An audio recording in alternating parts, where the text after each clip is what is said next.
perkenalkan, nama saya Lucky Okta Fernando, NIM 21074020. Ini saya akan menjelaskan sensor-sensor yang ada pada mobil Avanza. Sensor yang pertama yaitu MAP. MAP berfungsi untuk mendeteksi tekanan intake manifold dengan menggunakan unit sensor yang menyatu. Cara kerja MAP, sensor tekanan absolut manifold memonitor tekanan absolut di dalam intake manifold, sehingga ECM dapat mengontrol rasio udara bahan bakar pada level yang pantas dalam berbagai kondisi pengendaraan, tanpa adanya pengaruh terhadap fluktuasi tekanan udara luar yang antara lain disebabkan oleh ketinggian permukaan.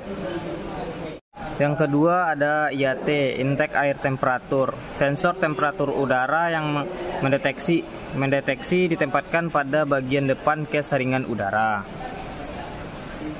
Cara kerjanya, termistor yang dibuat menyatu dalam sensor dan mengubah tekanan sesuai dengan IAT. Pada saat temperatur udara intake rendah, tahanan termistor bertambah. Pada saat temperatur udara intake tinggi, tahanan termistor berkurang.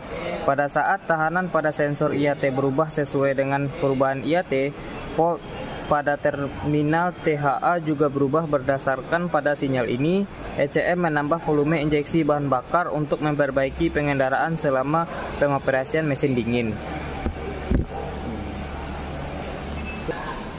Selanjutnya sensor ECT, Engine Coolant Temperature, yang berfungsi mengubah tahanan sesuai dengan temperatur cairan pendingin. Cara kerjanya, pada saat temperatur cairan pendingin rendah, tahanan termistor bertambah. Pada saat temperaturnya tinggi, tahanan berkurang. Sensor temperatur cairan pendingin mesin dihubungkan ke ECM. Pada saat besarnya tahanan berubah sesuai dengan temperatur cairan pendingin, mesin voltase pada terminal THW juga berubah. ECM mengatur volume injeksi berdasarkan sinyal ini untuk memperbaiki kemampuan pengendaraan saat pengendaraan pada temperatur mesin normal. Selanjutnya sensor TPS, Throttle Position Sensor, berfungsi untuk mendeteksi sudut buka throttle valve. Cara kerjanya, pada saat throttle valve tertutup penuh, voltase mendekati 0,4 sampai 0,9 volt yang diberikan pada terminal FTH dari ECM. Voltase yang diberikan ke terminal FTH dari ECM bertambah secara proporsional sesuai dengan sudut buka throttle valve dan mencapai sekitar 3,2 sampai 4,9 volt. Ketika throttle valve telah dibuka penuh, ECM menentukan kondisi pengendara dari output voltase dari terminal FTA dan melakukan fungsi seperti koreksi rasio udara bahan bakar dan kontrol fuel cut. Selanjutnya knock sensor, yang berfungsi untuk mendeteksi knocking mesin. Cara kerjanya, sensor knock memiliki elemen piezoelektrik yang membangkitkan voltase ketika terjadi perubahan bentuk voltase itu dibangkitkan.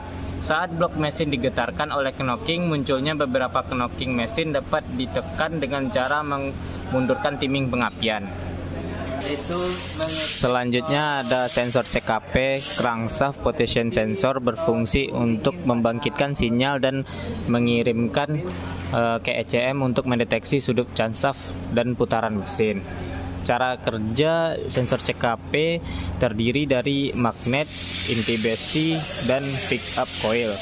Plat signal posisi crankshaft memiliki 30 gigi atau 36 dikurangi 6 gigi dan dipasangkan pada puli timing crankshaft. Sensor ini membangkitkan 30 signal setiap kali mesin berputar. ECM mendeteksi sudut crankshaft dan putaran mesin berdasarkan pada signal N maupun berdasarkan silinder pada kombinasi signal N1 dan N2. Signal output dari sensor posisi crankshaft.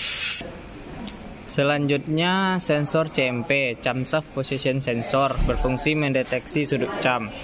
Cara kerjanya, sewaktu camshaft berputar, gigi pada timing rotor dan celah udara pada pickup berubah, menyebabkan fluktuasi dalam medan magnet dan membangkitkan gaya elektromagnetik dalam pickup coil. Karena gigi berdekatan dengan timing rotor dan bergerak melewati pickup coil, maka dibangkitkan voltase dan arus listrik bolak-balik.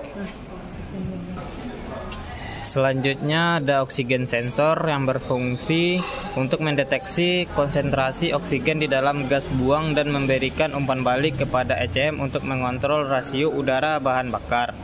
Cara kerjanya, bila rasio udara bahan bakar menjadi kurus, konsentrasi oksigen di dalam gas buang meningkat dan sensor heated oksigen menginformasikan kepada ECM tentang kondisi kurus tersebut.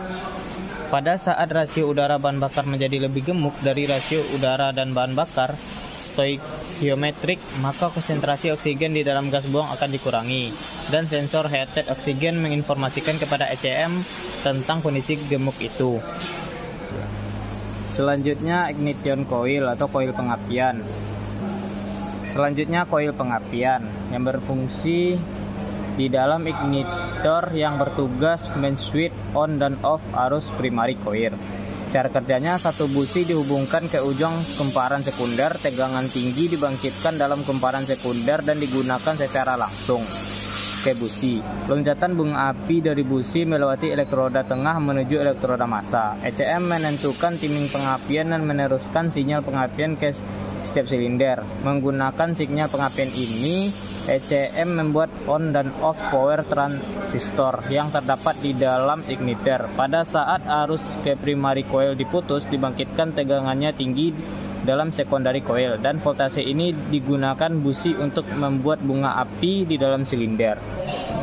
Selanjutnya VSV, vacuum switch valve, yang berfungsi untuk membuka saluran uap bahan bakar dari tangki bensin dialirkan melewati corcual canister menuju intake manifold untuk pembakaran dalam silinder. Cara kerja VSV adalah ECM mengubah duty signal ke vacuum switching valve atau VSV dalam sistem evaporative emission atau EVAP sehingga HO yang masuk dapat disesuaikan dengan kondisi pengendaraan atau beban mesin, putaran mesin, kecepatan kendaraan, dan lain-lain setelah mesin dipanaskan. Selanjutnya ISC, Idle Speed Control, yang berfungsi katup ini mengontrol putaran mesin dengan menambah atau mengurangi volume udara yang di-bypass oleh throttle valve sesuai sinyal yang diterima dari ECM. Cara kerja dari ISC, rotor dibuat menyatu di dalam ISC valve berputar searah atau berlawanan arah jarum jam dengan sudut tetap sesuai dengan sinyal dari ECM. Rotor dan katup ditempatkan dengan mur seperti biasa sehingga katup tiapnya dapat bergerak ke depan dan ke belakang sesuai dengan proporsi putaran rotor. Dengan demikian, volume udara masuk dikontrol dengan mengubah celah antara katup dengan bodi. Selanjutnya OCV, Oil Control Valve, yang berfungsi untuk mengatur tekanan oli yang disuplai ke VVTi controller. Cara kerjanya, camshaft timing control melakukan penyesuaian dengan kondisi operasi mesin seperti volume udara masuk, posisi throttle valve, dan temperatur cairan pendingin mesin. ECM mengontrol OCV berdasarkan sinyal yang ditransmisikan oleh beberapa sensor. VVTi controller mengatur sudut intake camshaft menggunakan tekanan oil dari OCV. Hasilnya, posisi relatif camshaft dan crankshaft dapat dioptimalkan untuk memperbaiki momen mesin dan konsumsi bahan bakar dan mengurangi emisi gas buang dalam berbagai kondisi kendaraan. ECM mendeteksi intake valve timing aktual menggunakan sinyal dari sensor CMP dan CKP dan melakukan kontrol feedback. Selanjutnya ada injektor. Injektor berfungsi menginjeksikan bahan bakar ke silinder. Cara kerja injektor bahan bakar ditempatkan pada intake manifold. Injektor tersebut menginjeksikan bahan bakar ke dalam silinder sesuai dengan sinyal dari ECM.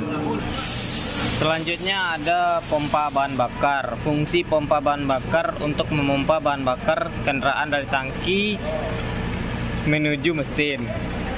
Cara kerja pompa bahan bakar pada saat mesin diputar, aliran arus dari ST2 switch pengapian ke terminal STA pada ECM. Pada saat sinyal STA N1 dan N2 menjadi input ke ECM, transistor TR menjadi on. Arus mengalir ke koil pada relay.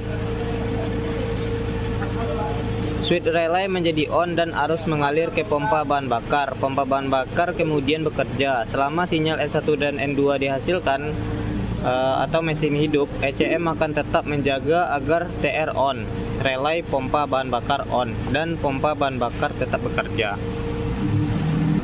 Selanjutnya VSS, Vince Speed Sensor, berfungsi menentukan kecepatan kendaraan.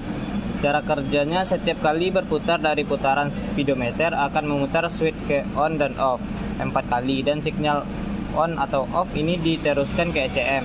ECM menentukan kecepatan kendaraan sesuai dengan frekuensi sinyal ini. Selanjutnya sinyal starter, berfungsi mengaktifkan steering motor.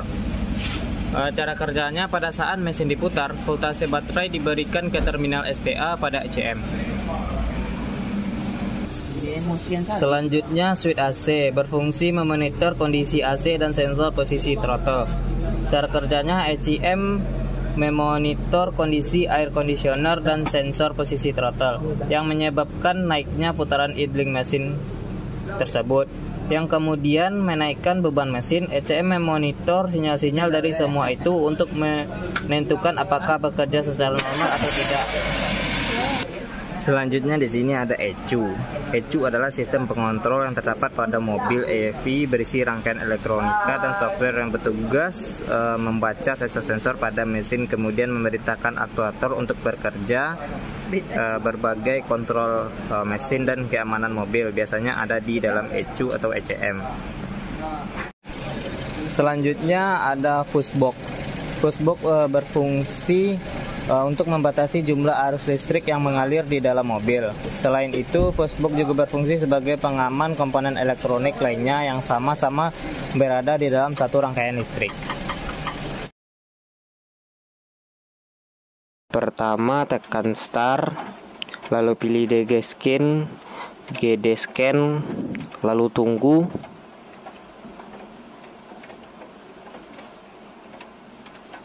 Tekan start kembali. Pilih jenis produk mobil, karena kita menggunakan Avanza, jadi kita pilih Daihatsu.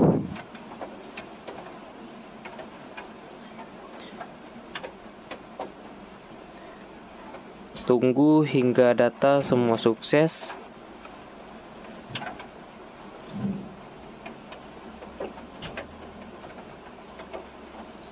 Nah, setelah sukses, lalu klik OK.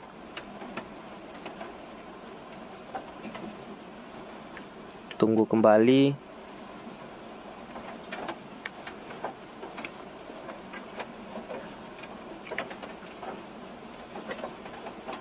Lalu pilih YRV.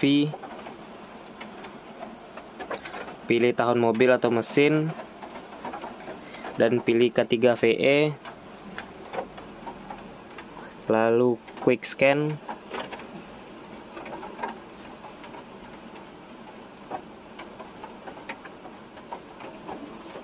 Lalu pilih all system.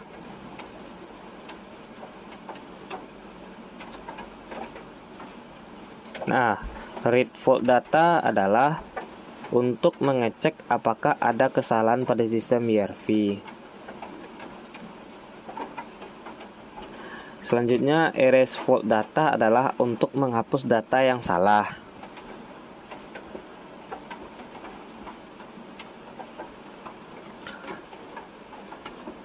Lalu pilih read current data, blok semua sensor yang mau dilihat, lalu klik OK.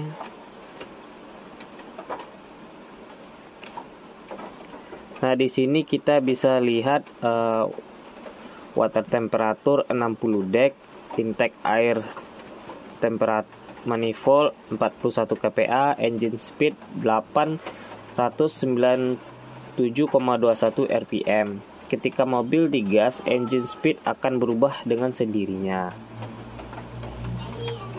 Nah, ini ketika mobil digas, engine speed naik 2000 sampai sekian. Setelah selesai, kita tekan back.